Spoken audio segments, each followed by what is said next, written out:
एकंदर यंदा एक चांगली बातमी आपल्याला सुरुवातीला ऐकायला मिळालेली आहे.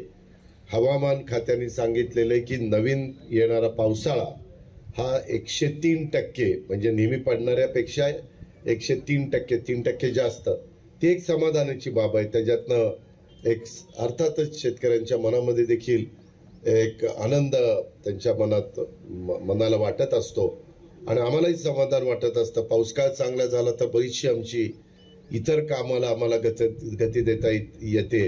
नाही तर पाऊस कमी असला, दुष्काळ पडला तर पिण्याचं पाणी, रोजगार हमीची कामं, फलोत्पादन योजनेची कामं, मनरेगाची कामं, ह्याला मग आम्हाला प्राधान्य द्यावं लागतं. पण तसंच जे काही अंदाज व्यक्त केलेला आहे, परमेश्वर कृपेने तो अंदाज खरा ठरावा अशा प्रकारची प्रार्थना मी ह्या निमित्तानं करतो आणि एका नवीन दालनाचं उद्घाटन